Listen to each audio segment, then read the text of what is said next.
Well, welcome to another episode of Traveling Through History. We're really glad you're here this week to talk about a topic that is very dear to my heart, one that I've been fascinated with for really 2 decades. And this is actually the 10th anniversary of the last time I went to Gettysburg, Pennsylvania to check out the battlefield. I actually took my 2 children with me. We went on an East Coast trip up and down the East Coast and made a stop in Gettysburg. Ashton and Tori were teenagers at the time. And we were there on July 4th, intentionally, by the way, to see the reenactments done by a dedicated group of reenactors that do the reenactments every single year in Gettysburg, both on the north and the south side. And it was absolutely fascinating. What a day. If you're a history buff of any kind, this is something you've got to add to your list. To not only go to Gettysburg and get the full battlefield tour by a licensed battlefield tour guide, but also to be there for the reenactments. And what we saw that day was really, truly a small sample size of what must have happened on the actual battle day. We saw cannon going off on both sides, the Confederate and the Union side. We saw cavalry charges. We saw infantry charges. We saw a reenactment of Pickett's charge at the center of the Union line. And it was really an incredible day. You got to actually sit in the stands and bleachers and really act as if you were watching history unfold. So it was a really, really cool experience.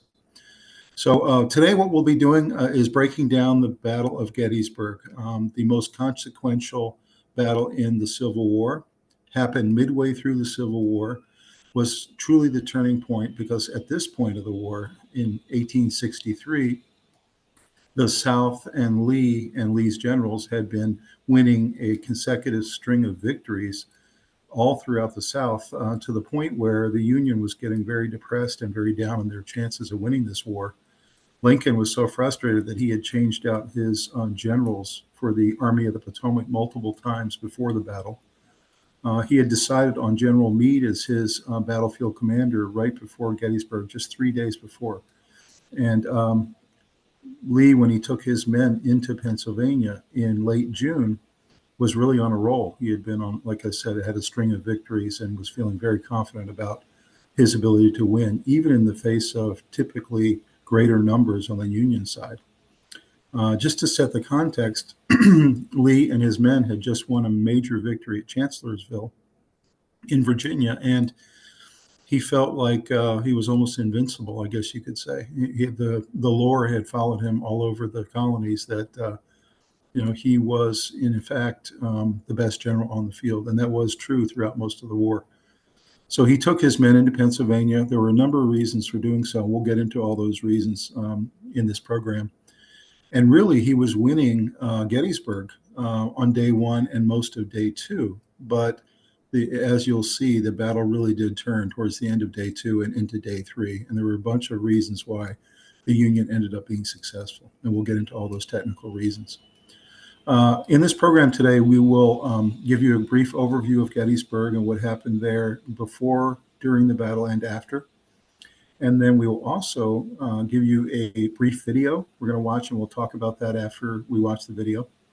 And then we will also show you some really great clips from the fantastic 1993 movie Gettysburg. And if you haven't seen that movie, I highly recommend you check it out. Has a lot of great actors in it. Was produced by Ted Turner and the Turner Corporation for $20 million, a relatively small budget. They actually utilized the reenactors, both the Confederate and Union reenactors that you see at the reenactments there every year on July 4th. They utilized them for this movie, and it was really a cool thing. They obviously were very practiced already doing it every year. They made the film as close to reality as they could with lots of pyrotechnics and all the equipment and uniforms and military gear and weapons that they could. The acting was fantastic.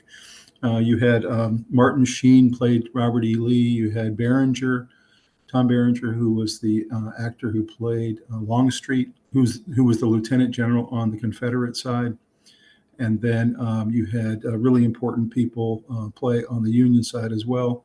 Thomas C. Howell. You had Jeff Daniels, who played Chamberlain, who was the head of the Maine 20th, who held Little Round Top.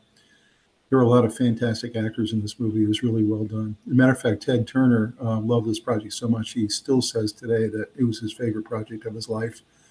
and he says that he really enjoyed actually playing a small part in the movie. If you watch it carefully, in one of the clips we're going to show you, you'll see Ted Turner actually dies in one of the scenes in Pickett's Charge. So anyway, a lot of really cool stuff there. So we're going to watch the video, we'll watch some clips from the movie. After each item that I show you, I'm going to come back and talk about each of them and break them down in detail. And then at the end of our program, as always, we're going to talk about the 25 interesting facts about Gettysburg and about the battle itself. Probably a lot of things you did not know or had not heard before. A lot of people feel like they've studied this battle before, but there's so many intricacies and so many details around the battle that you could study for years and still never know everything that happened those 3 days. So anyway, let's talk a little bit about the Battle of Gettysburg, and we'll get into some of the details then. So Gettysburg happened July 1st through 3rd, 1863, in Adams County, Pennsylvania. Gettysburg, which was the seat of Adams County, Pennsylvania. At the time, it had about 2,000 residents. It was a relatively affluent community, mostly farming, but it did also have some businesses and some other industry in town. Really was a flourishing town in Pennsylvania, as a lot of Pennsylvania was doing very well as well. In terms of Gettysburg itself, it was truly the turning point of the Civil War. As we had said before, the Confederates had been winning a long string of victories. Even at Antietam in 1862, the Confederates had drawn that actual battle. Neither side really won that battle, and it was truly a bloody affair. So the one battle they didn't actually win, they actually pulled a draw for. But for the most part, they had been winning and winning and winning, and it was very frustrating to the Union side, who had greater numbers and greater industrial base. In terms of how the battle ended, of course, the Union ended up winning the battle, and we'll get into all the reasons why that was. It ended the Confederate General Robert E. Lee's ambitious second quest to invade the North and bring the Civil War to a swift end. As I mentioned before with Antietam, that was his first foray into the North when he had that battle in Maryland. This was his second time heading into the North and trying to end the war. And his strategy here was, if you think about it, the South felt like they couldn't win a war of attrition. The North had more population. The North had all the industrial base. They could make their own weapons. Of course, they had the power of the federal government behind them and all the federal government apparatus. The Union, even though the generals and the overall leadership of the Union was not as good as the South, could win a war of attrition. It could just wait it out and just fight forever until the South didn't have any military power left. So Lee knew that, and his generals knew that, and so they felt like on this string of victories they had, this was the time to go invade the North, go into Pennsylvania, into the rich heart of Pennsylvania, where they could store up on food and stocks and go raid a lot of the Union locations like Gettysburg, like Harrisburg, Pennsylvania. These were places where the Union was keeping large stores of arms and food. And they felt like if they won a major battle on Union soil, that the Union would come to terms and that Lincoln would want to negotiate a peace. And then the Confederate States of America could be born and could actually have its own country. So that was the calculus here that Lee and his men made, was that they needed a victory on Union soil to get this war to be ended. After a year of defensive victories in Virginia, as I mentioned, Lee's objective was to win a battle north of the Mason-Dixon line in hopes of forcing a negotiated end to the fighting. His loss in Gettysburg did just the opposite. It actually prevented him from realizing that goal. Instead, the defeated general had to flee south after the battle with a large wagon train of wounded men back into Virginia and cross the Potomac, which is a hairy aspect by itself. Union General Meade also made a mistake after the battle. He didn't actually pursue Lee and his men. He let them go, and he got tremendous criticism. After winning this huge battle that Lincoln wasn't sure he could win, he just hung back and kind of licked his wounds as well and got his men organized in Gettysburg and let Lee go and let him go back into Virginia. And he could have maybe finished him off right there. So lots of critics at the time were saying that Meade really made a mistake there as well. The bitterly divisive war waged on for another 2 years after that. So if the South could have dealt a death blow, or if the Union could have dealt a death blow, possibly the war could have been ended 2 years earlier than it was. So on June 3rd, soon after his celebrated victory at Chancellorsville over General Joseph Hooker of the Union, Robert E. Lee took his troops and immediately organized them and started marching north into enemy territory. He had 75,000 men at the time. This was the Army of Northern Virginia was the core of the military for Lee at that time. In addition, along with the Army of Northern Virginia, there were several other militia that were coming along, like the militia from North Carolina, from Mississippi, from Alabama, from Tennessee. A couple of other states joined in as well. But really, the large portion of the men and the organization within Lee's army was from Northern Virginia. So he headed into the battlefields of Pennsylvania farm country. As I said before, he was looking for food, he was looking for stock, he was looking for ammunition, he was looking for guns and cannon. So all those things were part of why he went into Pennsylvania. It was very bountiful there.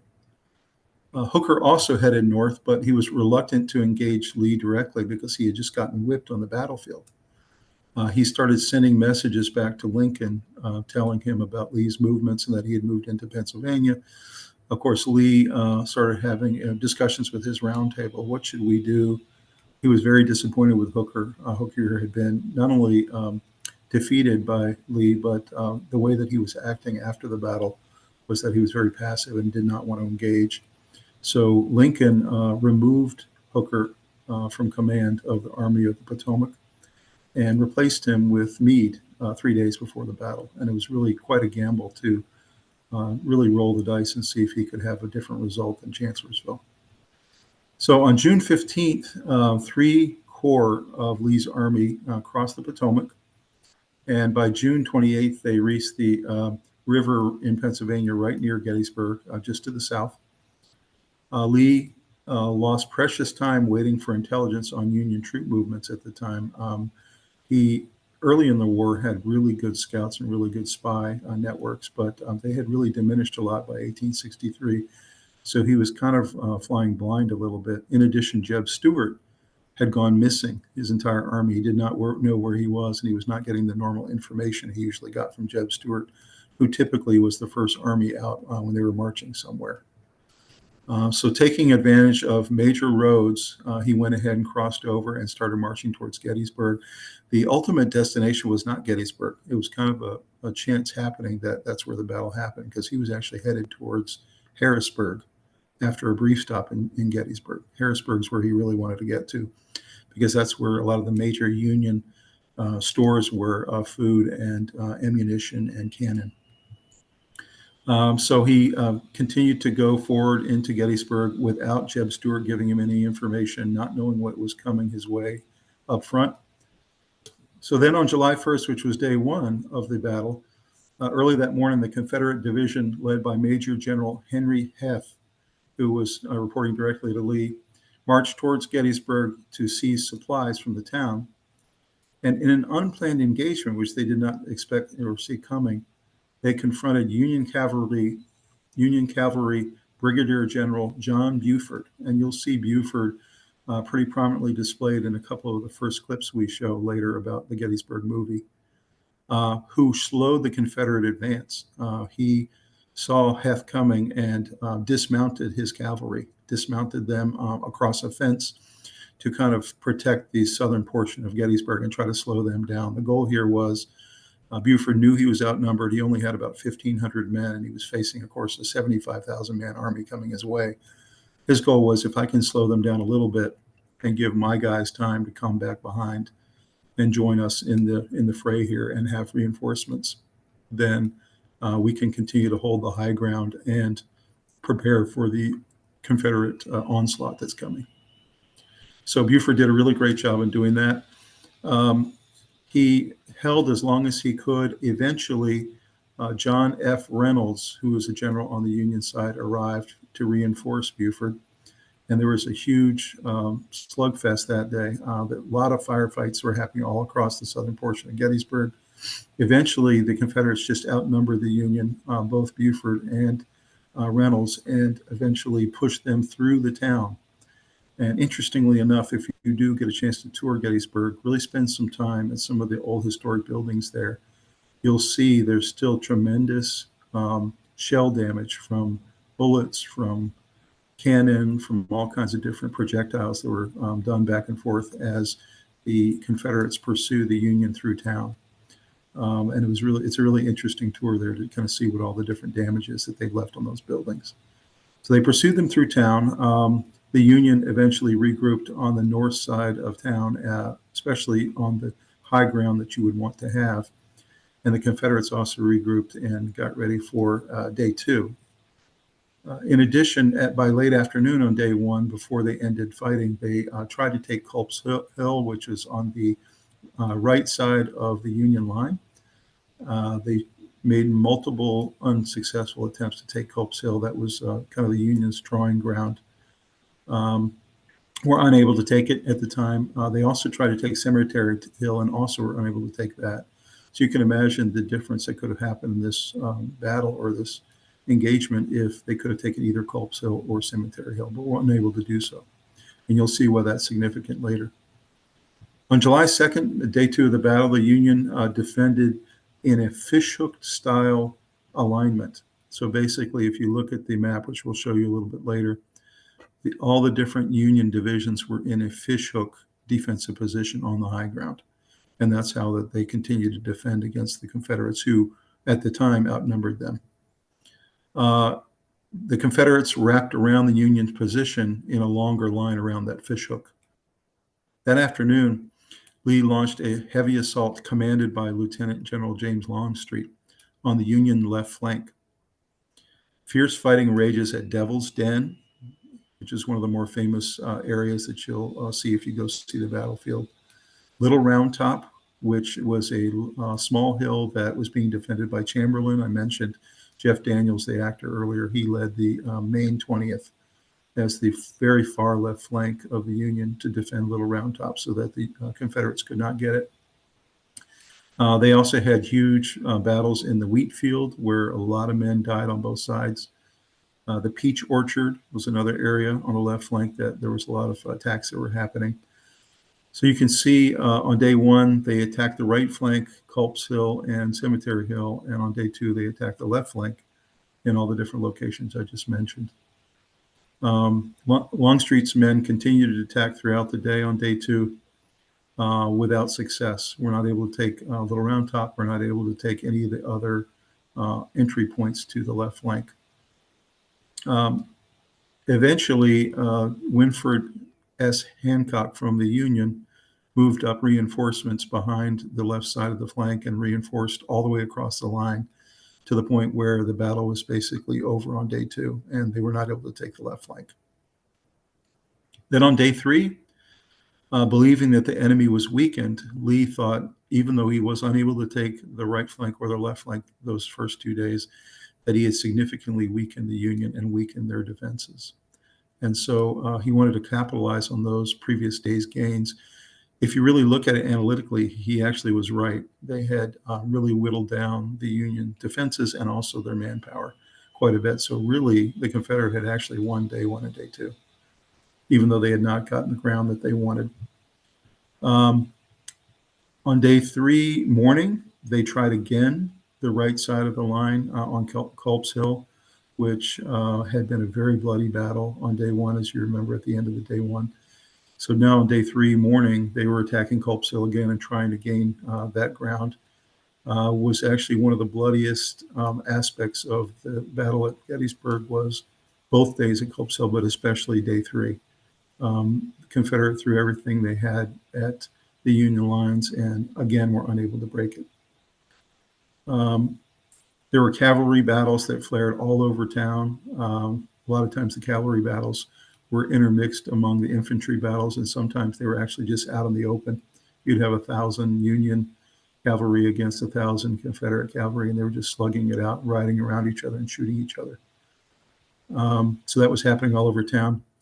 And then eventually, as the afternoon wore on, Lee decided that this was the time to strike.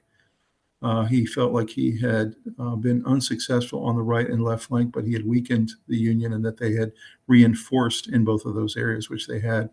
And so he felt like his one chance to break the line was to go right up the middle to Cemetery Hill to send his best troops from the Army in Northern Virginia up the middle in what is now called Pickett's Charge, which, as we now know, was the most fateful decision Lee ever made in his career, and ended up really turning the war. And when we say that, it was truly a fateful decision made by him, because he sent so many men up towards Cemetery Ridge, thinking that his cannon had softened up those positions, and that it would be a relatively easy chance for him to take that area. Unfortunately for him, the Confederate cannon had actually misfired, and they had been overshooting Cemetery Hill by quite a bit.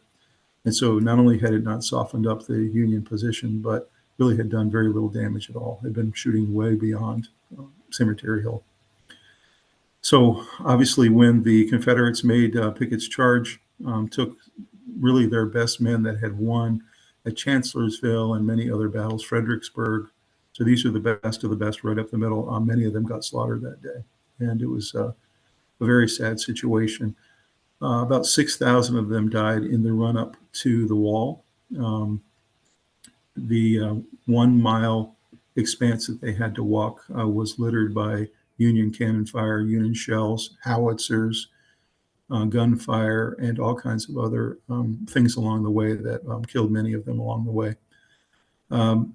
However, there were several thousand that did make it all the way to the wall at Cemetery Hill and made it over the wall, and in some cases actually were able to turn some of the Union cannon towards the Union and fire some of them as well. So the few that did make it up there did make it a battle. At that point, it was really hand-to-hand combat. Everybody had fixed bayonets, and it was, for a while there, just a melee where it was very confusing. You couldn't really tell who was who on either side.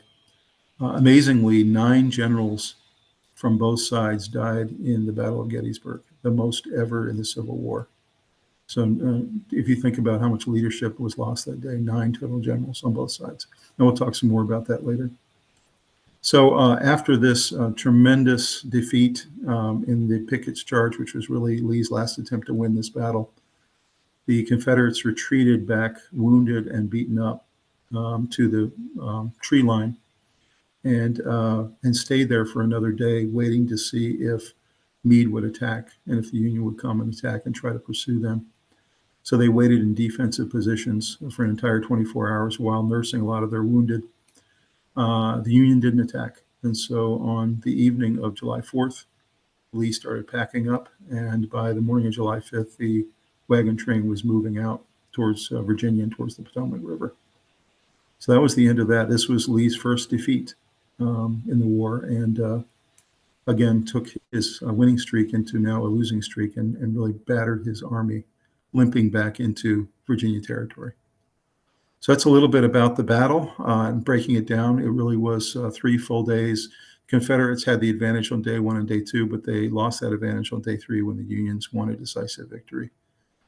So let's go ahead and take a look at the video, and we'll come back and talk about that afterwards. And then after that video, we're going to show you some clips from the movie Gettysburg, which is really a fantastic movie. 1863, Confederate General Robert E. Lee took his Army of Northern Virginia into the North for the second time. The Union commander, George Gordon Meade, was in pursuit. They would ultimately bump into each other here at Gettysburg. Behind me is the town of Gettysburg, around which the Battle of Gettysburg will be fought. The Battle of Gettysburg started by accident. Literally, troops bumped into each other. General Lee heard that Meade was pursuing him, and Lee concentrated his army. The Union vanguard is already here as well, and they're going to bang into each other north and west of town on McPherson's Ridge. It's an intense fight. Ultimately, the fight will grow until north of town. You're going to have the Union 11th Corps fighting against a corps under a guy named Richard Ewell. In the end, you're going to have 30,000 Confederates outflank and whip 18,000 Union troops who retreat back through town to Cemetery Hill and to Culp's Hill, where we stand now. And for the next 24 hours, all that happens is that both sides bring the remainder of their troops here until the Yankees have maybe 90,000 troops and the Southerners have maybe 70,000 troops. And the Yankees form in the shape of a fishhook. And we are right here on this fishhook at the end of Culp's Hill here. The Union line will continue along Cemetery Hill behind me, Cemetery Ridge, and eventually end over on Little Round Top. The Southerners line up around that line, basically formed on the most distant tree line you can see way off in the distance, okay? If General Lee needs to go from one side of his army to the other, it's 6 miles. Meade only has to go 2.5. Meade is also on the defensive. Meade has more men on a more compact line, and Lee is more strung out, and Meade finally has the home field advantage.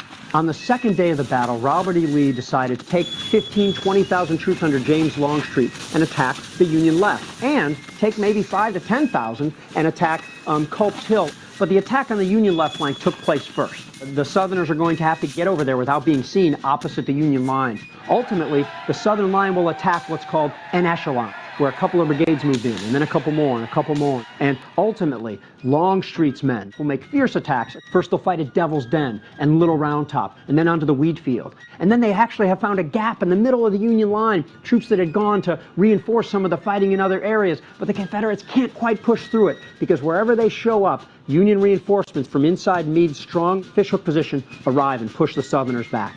Ultimately, the bloodiest fighting at Gettysburg, the second day on the south end, will come to a close without a decisive result. And while Longstreet is attacking the Union left flank, the Confederates are beginning a huge artillery bombardment on the Union right flank, here on Culp's Hill. That bombardment wouldn't do anything. The Confederate attack doesn't come for long, until long after, actually, the fighting on the Union left flank is mostly over. Ultimately, the Southerners will try to attack East Cemetery Hill. They capture part of East Cemetery Hill. They capture 9 cannons. This is the key Union position at East Cemetery Hill, and it's about to fall to the Confederates. But again, Union reinforcements push the Confederates back. The Confederates have a little bit more success here on Culp's Hill. Culp's Hill consists of 2 hills, an upper hill and a lower hill. This is night fighting, very odd in the Civil War. The Confederates easily capture the lower hill, but they're unable to capture the pinnacle of Culp's Hill.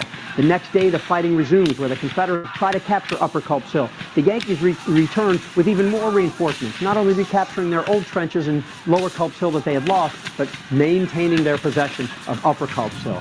On the third day, having already tested the Union left flank and the Union right flank, the Confederates opted to attack the Union center. And this is what we now know as Pickett's Charge.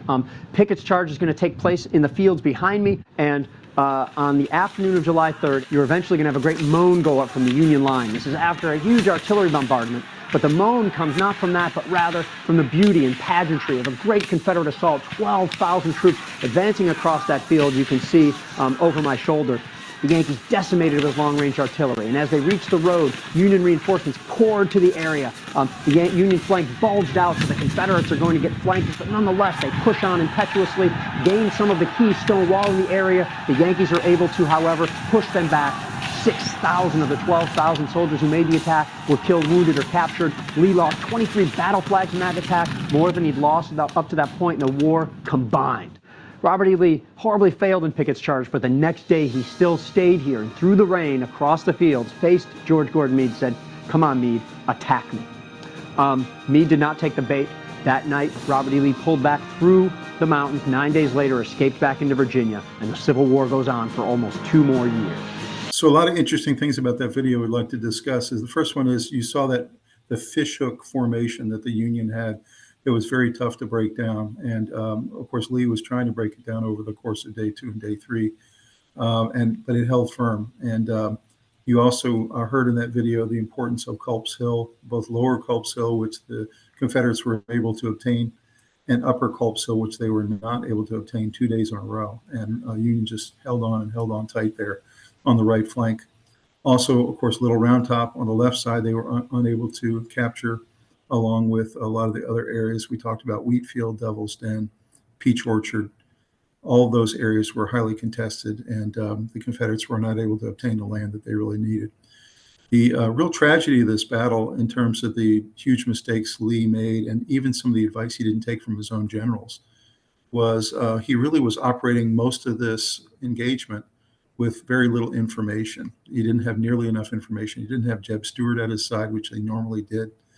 And he was operating with faulty information. Like I said, on the day of Pickett's Charge, afternoon of day 3, they had done a military cannon barrage at the Union, thinking that it was effective, thinking they had softened up those lines. He couldn't see the full over mile to that wall to see what had happened. He couldn't see, even though he was looking through his binoculars. And so he sent 12,000 of his best men across that field, thinking that they were going to have a relatively easy time. His main general, Longstreet, kept telling him over and over that morning, "Please don't do this. This is not a good idea. Let's find better ground for us to fight in. Interestingly enough, when I really contemplate some of the mistakes made that day, I have to think that Lee, who was one of the best students and best generals the country had, as a matter of fact, he was offered to be the supreme commander for both sides. The Union offered it to him and the Confederates offered it to him. He felt like he had to serve Virginia, his home state. But when he was at West Point as a student, I have to think he learned at that time that you always take the high ground, always fight from the high ground. And the fact that basically all 3 days he was having his men fight uphill at Culp's Hill, uphill at Cemetery Ridge, uphill at Cemetery Hill, uphill at Little Round Top. And in the end, Pickett's charge uphill across a mile against cannon fire by the Union. I just can't imagine what he was thinking.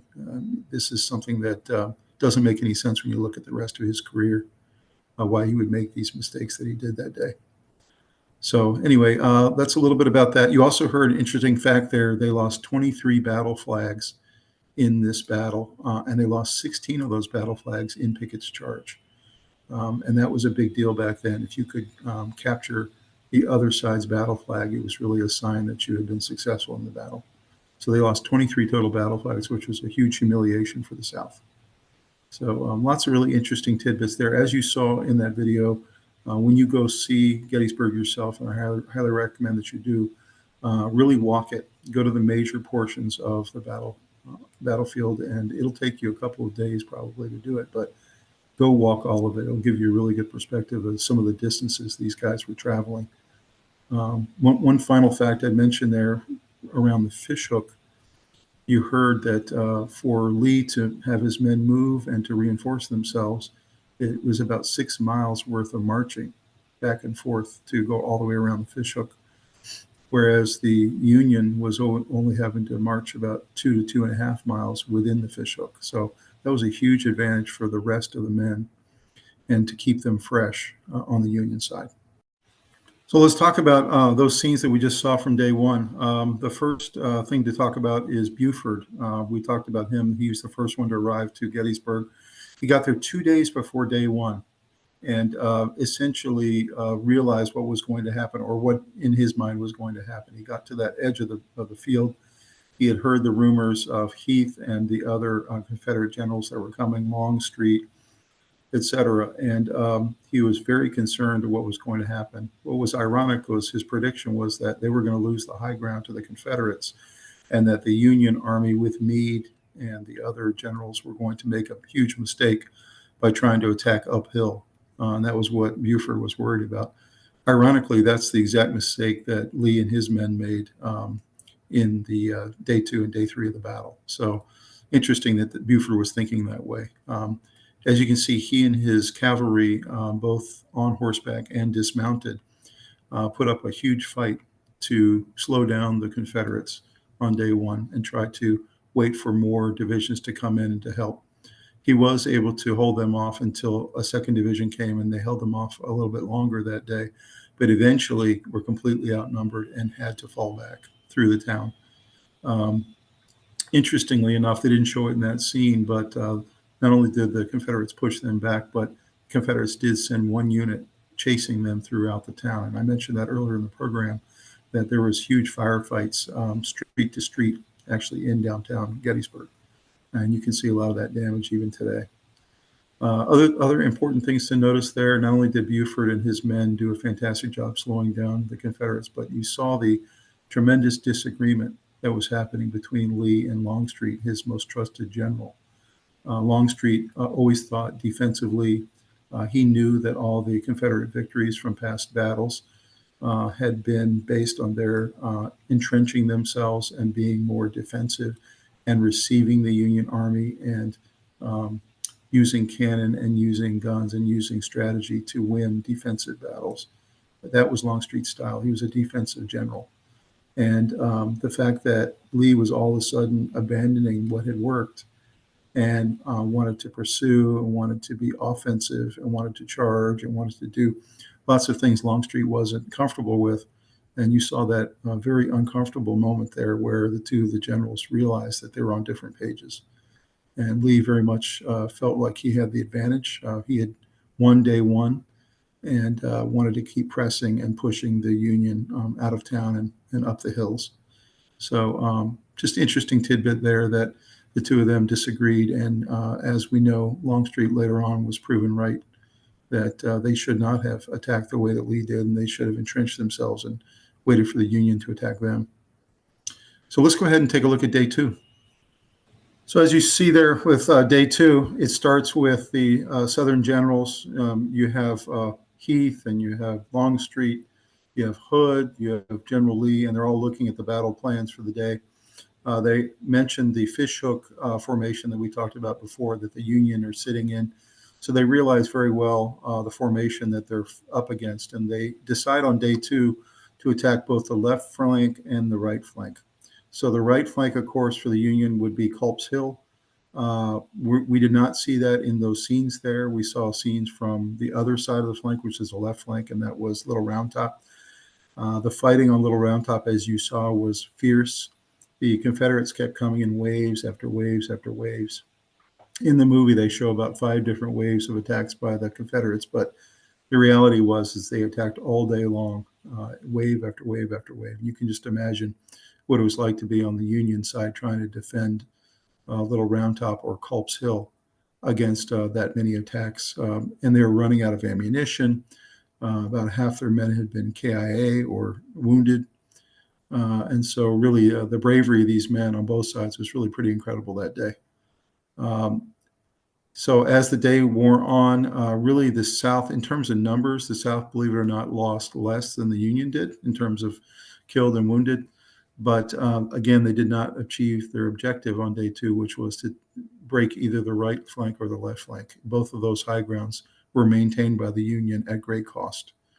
And so going into day three, you can see that the battle is going to be decisive on this day, and the South is going to try to come up with some plans to give the final blow. As you saw there, Lee was talking to Longstreet at the end of day two that he wants this to be the final battle. He wants this to be the decisive one that decides the Civil War. Of course, that did not happen, but that was his objective in Gettysburg. So let's take a look at day three, and then we'll come back at the end and we'll wrap up these scenes that we saw. So you can see there are a lot of amazing things to talk about day three. It starts with Longstreet talking to other generals about what they're going to try to achieve with Pickett's charge, how the different batteries were going to align, some up front, some in support. You had Pettigrew from North Carolina.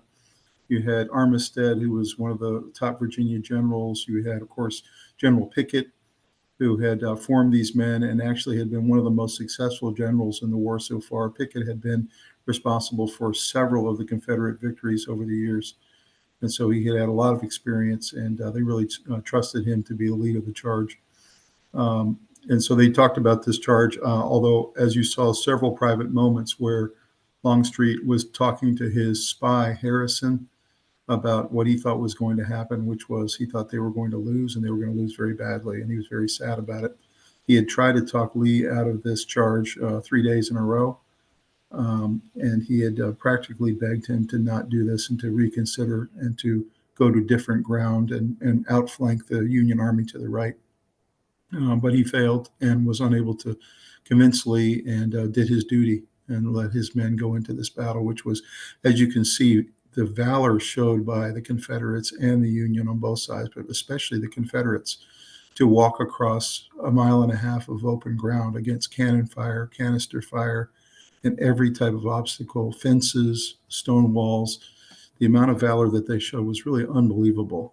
But if you think strategically about it, it was just so dumb and so against what the Confederates were all about. The entire war, they had been winning battles by being defensive, by getting the high ground, by entrenching themselves and waiting for the Union to attack them. And that was their winning formula. And for some reason on these days, Lee went away from that formula. And as you can see, it cost him dearly and cost the Confederates dearly. So as you saw, a lot of amazing scenes there of the amount of bravery. The one thing I'll mention there is part of the attack plan was for the Confederate cannon to loosen up that Cemetery Hill area around the tree groves. And Unfortunately, as I mentioned earlier, the cannon overshot and did not loosen it up. It actually missed its target almost all the time. They showed in the film just a little bit of cannon fire, but that cannon fire for the Confederates actually went on for over an hour. They pounded that hill, but unfortunately they were pounding the hill about 100 to 150 yards too far. And of course that cost them dearly as well, because when they got to that stone wall, of course, there was only about a third of the men left when they got to the stone wall. Incredibly, those third that did make it to the stone wall, most of them did make it over that stone wall and were hand-to-hand fighting against the Union. They turned a number of the Union cannons around and fired some of them against the Union troops back on themselves. So even when they got to the stone wall with very few men, they still very valiantly tried to win that battle. But it was a losing cause, as you saw. Also, the scene there, pretty touchingly, you can see Pickett is devastated when he realizes that he's lost his division. Almost all of his men were either killed, captured, or injured and wounded. And so when the realization by him and by Longstreet that they had been defeated that day, you can see the look on their faces. They just were incredulous and sad and devastated by it. Even Lee, looking through his binoculars in those scenes, can see that they were losing that battle quite badly, and he was going to have to deal with the consequences of it after the war. So anyway, that gives you a little bit of sense for that incredible movie, Gettysburg. I'd highly recommend you see it. There's a lot of incredible scenes that we didn't get to show today, but take a look at the movie when you get a chance. It really is a good testament to history and what happened in those 3 days in Gettysburg, Pennsylvania. So let's take a look now at the little known facts about Gettysburg itself. Number one, the battle was fought at Gettysburg, Pennsylvania because of its road system, not because of its shoes in the area.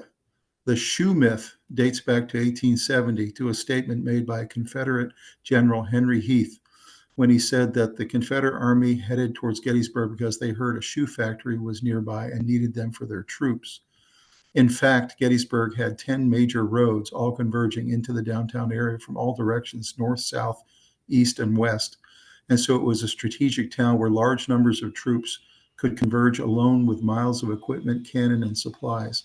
Gettysburg was also a stop along the way to where the Confederate Army was really heading, which was Harrisburg, Pennsylvania, where a large portion of the Union Army's supplies were stored, and Lee and his generals wanted to raid it for their own use. So you can see a picture there of what a military boot would look like back then. And of course, the Gettysburg map that shows all of the different roads, 10 major roads all converging into the downtown area. So that really was the real reason why this town was so strategic. Number two, the first day's battle was much larger than originally portrayed. Fighting on day one of the Gettysburg battle involved a total of 50,000 men on both sides, of which 15,500 were killed, wounded, taken prisoner, or were missing. It is still true that day two saw the largest number of men in action, but day one was significant action at multiple locations on the battlefield. And we mentioned earlier some of those locations on day one. First of all, you see a picture there at the top left of General Buford and his cavalry, both on horseback and dismounted. And another picture of Buford there on the bottom left as well. So obviously there at the main field on the south side of Gettysburg, there was action. There was action at Culp's Hill. There was action at Cemetery Ridge and action at Cemetery Hill. All those places saw significant action on day one. Number three, more Union reinforcements assembled after the first day of the battle. Commander of the Army in Northern Virginia's Second Corps, Richard Ewell, declined Lee's command to attack and recommended against it to take out Union forces on Cemetery Hill on the first day of the battle. You can imagine if he had just listened to Lee that day, if the Confederates had gotten Cemetery Hill instead of the Union, what could have happened in that battle? It could have been very different. He felt the Union position there was too strong to break, and he wanted to reorganize. As a result, Union troops under the command of Winfield Scott Hancock had arrived by dusk to fill out the defensive line along Cemetery Ridge, known as Little Round Top. 3 more Union corps would arrive overnight to strengthen Union defenses.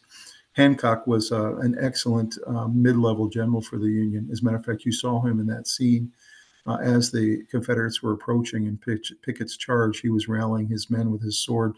He actually got shot right there towards the end, and that really did happen in the battle. Hancock was shot, not killed, but actually shot.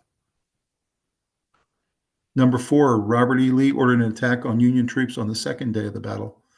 On the morning of day 2, July 2nd, as Lee assessed the filled out Union troops, he decided against the advice of his second-in-command, General James Longstreet, to wait and play defense.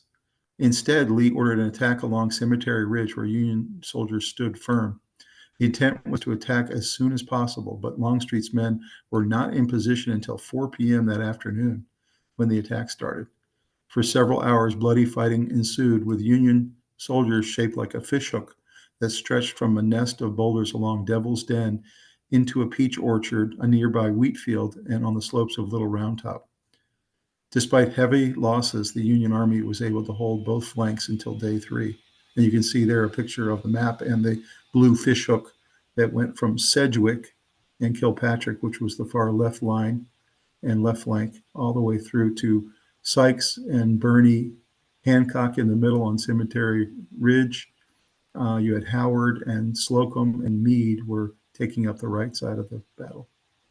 On the Confederate side, you see Longstreet was the main general. You had Pickett, Trimble, Pettigrew, and Ewell, as well as A.P. Hill. So those were all the major generals on the Confederate side. Day 2 of the Battle of Gettysburg was the largest and deadliest of the 3-day battle. Second day's fighting at Gettysburg involved a total of 100,000 men on both sides, of which 20,000 were killed, wounded, taken prisoner, or missing. Day 2 was marked by the Confederate Army trying to flank the Union Army on both the left and the right side of their lines. The right side line battles included skirmishes at the Wheatfield, Peach Orchard, and Little Round Top. The Confederates understood that the high ground at Little Round Top was critical to having an advantage overall in the war, so they poured troops up the hill all day, but the Union held, led by Maine, 1st Regiment, and Chamberlain. And you saw in some of the scenes there, you saw Jeff Daniels, who was the actor playing Chamberlain, and his Maine regiment. There's a picture of him there in the bottom right. That's Chamberlain when he led the Maine down the hill on the famous charge that has been talked about so many years later after his troops ran out of ammunition. Number 6, of 120 generals present at Gettysburg, 9 were killed. No other battle in the Civil War killed as many generals as the Battle of Gettysburg. On the Confederate side, Generals Semmes, Barksdale, Armistead, Garnett, and Pender all died during the battle, and then Pettigrew during the retreat. So Pettigrew had actually been injured, but he survived a couple of days and was part of the big wagon train of injured and eventually died along that retreat back to Virginia. On the Union side, they lost Generals Reynolds, Zook, Weed, and Farnsworth, and Vincent, who was promoted posthumously later. So you see there was 9 killed plus 2 additional. 7, Pickett's charge was large and grand, but not the largest of the Civil War. Pickett's charge involved some 12,000 soldiers, mostly from Virginia, most of whom died or were wounded within 90 minutes of stepping out of the woods. The charge at the Battle of Franklin, Tennessee, involved a charge of 20,000 Confederates, so it was even almost double the size. The action resulted in a disastrous defeat for the South and failed to prevent the Union Army from advancing to Nashville on November 30th, 1864. So amazingly, they didn't really learn their lesson, the Confederates, in this charge at Gettysburg, because a year later they tried it again with 20,000 Confederates against the Union at the Battle of Franklin. Number 8, the Battle at Gettysburg was the costliest of the Civil War for both sides, but it was not the largest engagement. You see a really cool picture there to the top right of what it might have looked like. That was an artist's rendering. 160,000 troops at the Battle of Gettysburg were eclipsed by 185,000 present at the Battle of Fredericksburg. And you can see these are the numbers at Gettysburg that actually took place. On the Union side, you had 93,921. Confederate side, you had 71,699. Casualties, you had 23,000 on the Union side, 28,000 on the Confederate side. Killed, 3,155, 3,903, and wounded, 14,000 and 18,000. So really just devastating for both sides, how many people they lost and were wounded at this battle. Number 9, 64 total Medals of Honor were awarded to Union soldiers for bravery during action at Gettysburg.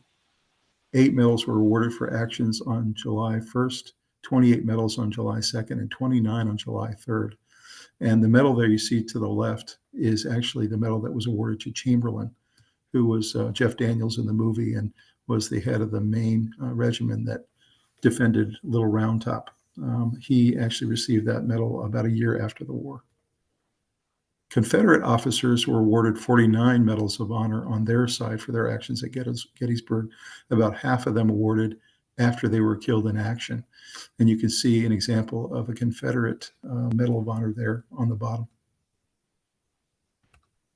Number 10, Gettysburg Address was similar to a speech by famous orator Edward Everett. Lincoln's famous Gettysburg Address was not originally called the Gettysburg Address, but actually an address to the fallen at the newly hallowed ground. That address was given in November of that year, just a couple of months after the action. The address was very similar in tone and content to a speech given by Edward Everett, but given in 1/60th of the time. So Lincoln kept his speech very short. Gettysburg, as a battle, became more famous than all of the others, largely because Lincoln chose to travel there by train and address the nation with those famous words. Everett wrote to Lincoln later, "I should be glad if I could flatter myself that I came to the central idea of the occasion in 2 hours as you did in 2 minutes." See a picture there of Everett on the bottom right, and of course Lincoln giving the address in November of 1863. And there's a short quote from his address. "47 years ago, our fathers brought forth this continent, a new nation, conceived in liberty and dedicated to the proposition that all men are created equal." Number 11, while Gettysburg battlefield is well preserved, there are still multiple areas of it to be explored and saved. So the American Battlefield Trust and National Park Service have identified multiple unpreserved parcels on the battlefield that still need to be purchased in trust to save this hallowed ground for future generations to study as one of our great battle sites.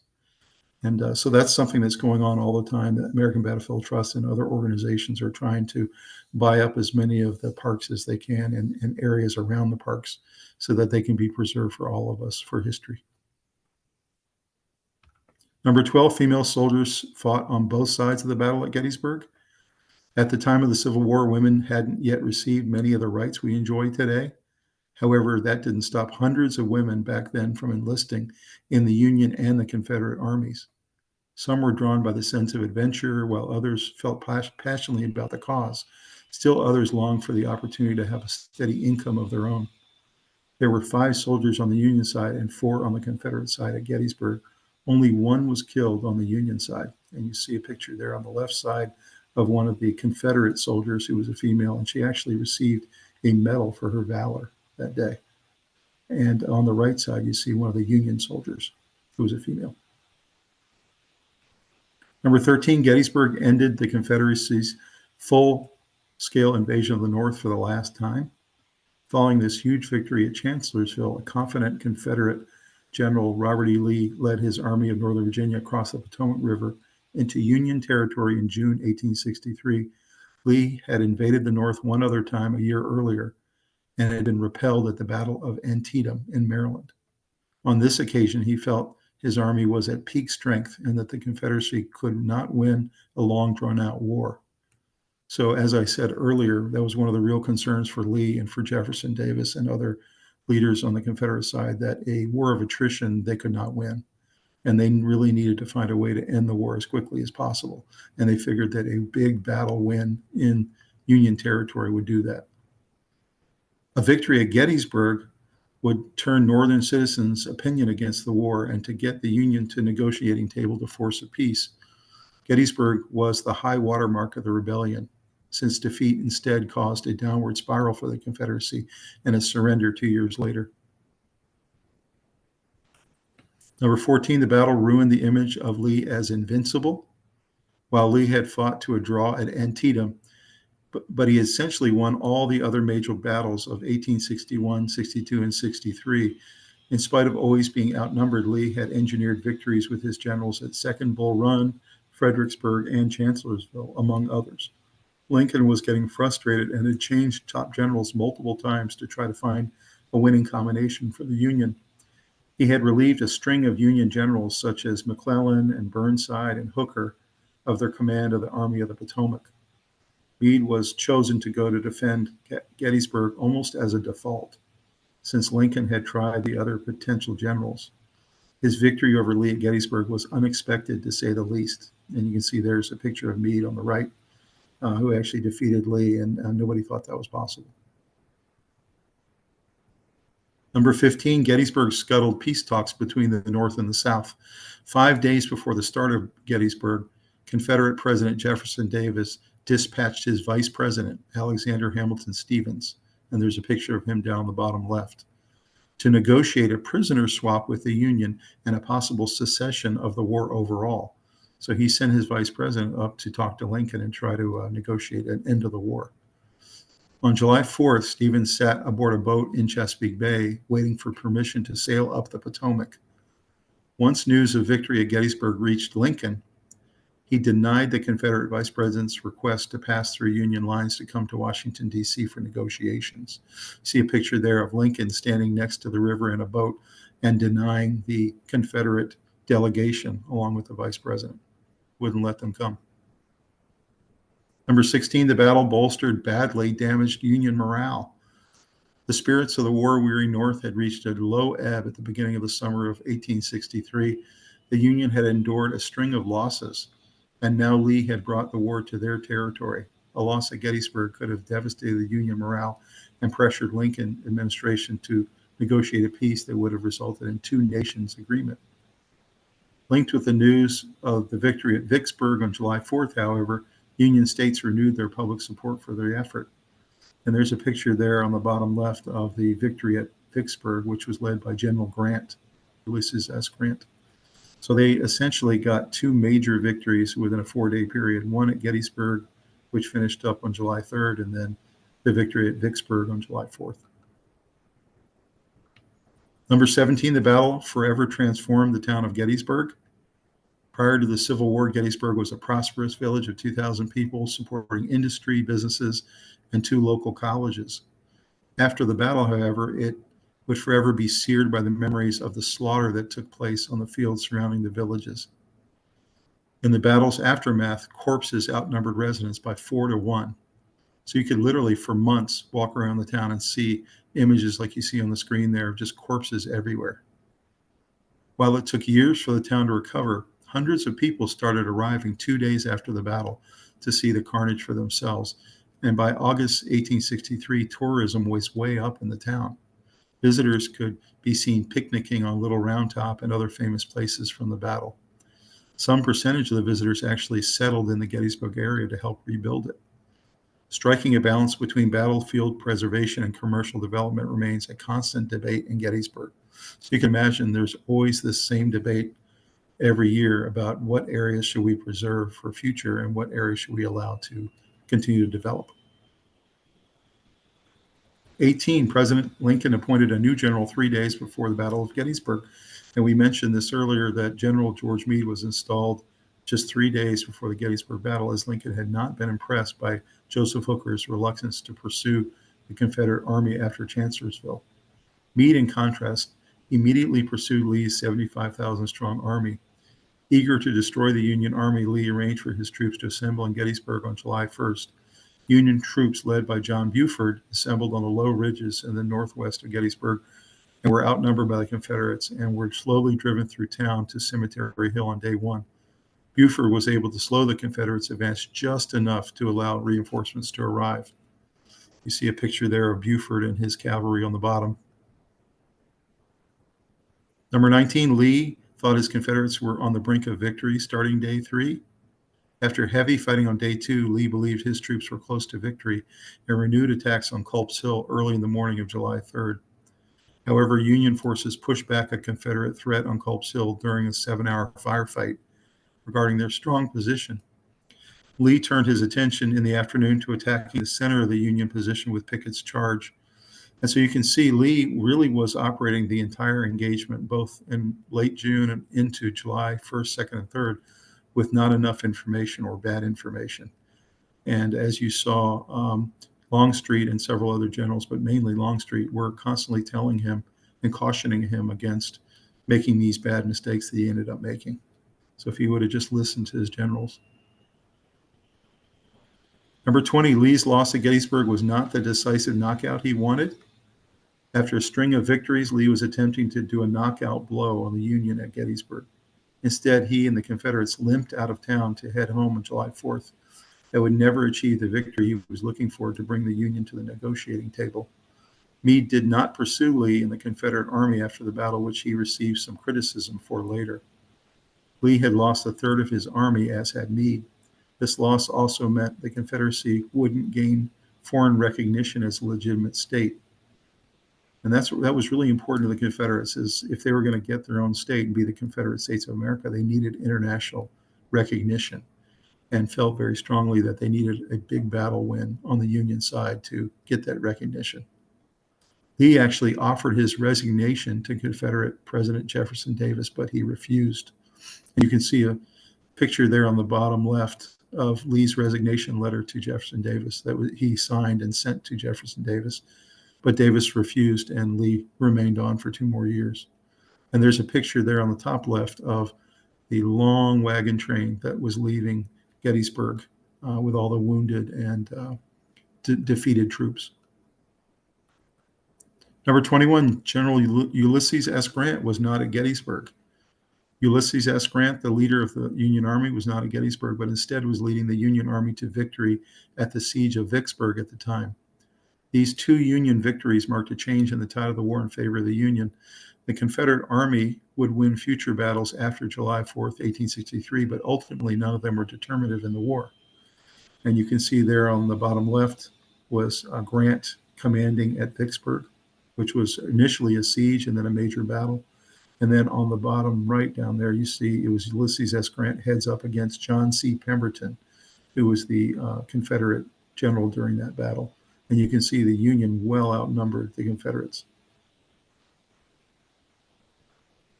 Number 22, the wagon train of wounded Confederates was 17 miles long, headed south to Virginia after the battle. You can see a picture there on the top left of all the wagons leaving Gettysburg to head to Virginia with all the wounded. After a shocking and disheartening defeat, the Army of Northern Virginia fled Gettysburg on July 4th, bound for home.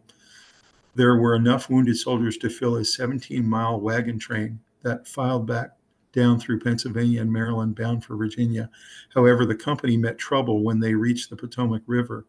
Heavy rainfall arrived as the battle ceased, and it lasted for days, causing dangerously high water levels and blocking troops' passage across. And unfortunately, a lot of these men ended up dying in their wagon trains waiting for a crossing into Virginia. And so it was a really unfortunate thing that they met 3 days of rain.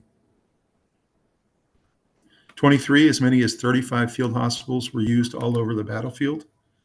As the sun set on Gettysburg battlefield on July 3rd, 1863, although the sound of combat faded into history, a new battle was just beginning. Over the course of the 3-day engagement, 51,000 men became casualties. Of that number, approximately 30,000 soldiers were in need of various degrees of medical attention. These wounded began their battle for survival the moment after they got hit, a battle for some that lingered for days, weeks, months, or even years.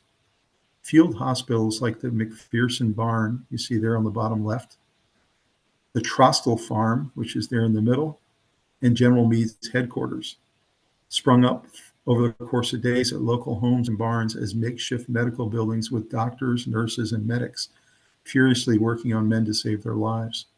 Lieutenant R.B. Beath of the 88th Pennsylvania, with a white band of cloth tied around his arm, he was recognized as belonging to the hospital corps and allowed the Confederates to pass to the rear of their lines to help the wounded of the Union First Corps. Beath never forgot the scene as he entered the barn that had been turned into a field hospital. This is what he said. Upon reaching McPherson's barn, he found it full of bleeding and mangled soldiers in a most distressed and sickening condition, without a surgeon to dress their festering wounds and bind up their splintered bones. Many of the unfortunate were so shockingly lacerated that they were unable to move. being in some glued to the floor by the blood flowing from their gaping wounds, congealing in pools under them, and all were in torment, suffering from thirst and hunger. So you can just imagine what this scene was like, just hell on earth with these people trying to save these people's lives. Number 24, Civil War technology had advanced significantly since the American Revolution. You'll see there, top left, a picture of one of the Civil War cannon. And in the middle there, many of the types of shells that had come along in the Civil War that had not been available in the American Revolution just 70 years earlier. A lot of these shells and weapons that had been developed were very advanced. And the tactics that were used in the Civil War, like walking across a field 1.5 miles, were just insane up against some of the howitzers and types of shells that were available to explode overhead and things like that. Long-range, high-caliber weapons, the cannon helped propel the Union to victory in Gettysburg. So although the Confederates did have cannon, as you can see, they were at decided disadvantage to the Union's cannon. The shells were much more powerful and deadly on both sides. The two basic types of Civil War cannon were known as smoothbore and rifled. Smoothbore cannon were still used, falling into two categories, which were guns and howitzers, for firing at higher trajectories or shorter ranges. And they mentioned that in the video, if you were listening. The shorter range cannon that were shot when the men would get up really close to the wall were howitzers, and they were much more deadly and would explode lots of shrapnel all over the place. Rifled barrel field artillery was mass-produced, increasing their accuracy and range. Cannons were best at destroying enemy fortifications and could knock down a wall or other fortification for up to 1,000 yards away. So you can see they really were using cannon in many different ways. They were doing long-range shots, a mile or two away.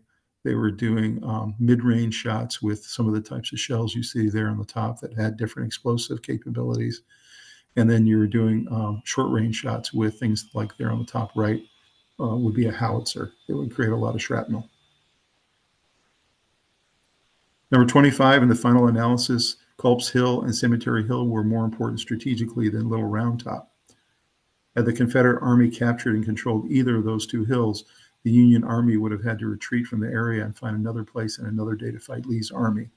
The most strategic place of all, of course, was Cemetery Hill, where Pickett's charge failed on day 3.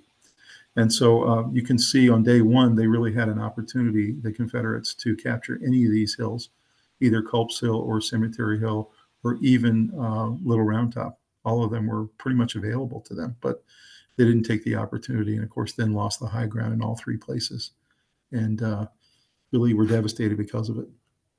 So I hope you enjoyed that and learned a lot of things maybe you didn't know about the battle at Gettysburg. It really was an incredible occurrence in our history, changed our country forever, I believe, was the turning point of the war and allowed the Union to finally take over the next 2 years, eventually ending in the surrender at Appomattox by Lee to Grant. And that was the end of the Civil War. And then the rebuilding of the country would take place really over the next 20 years. Including the country's psyche, so that the country could find a way to come back together again and be one nation. So incredibly important battle. I highly recommend, if you get a chance to visit Gettysburg, give yourself at least 2 days to see everything. There's so much to see there. Museums, obviously all the different locations on the battlefield we've talked about today.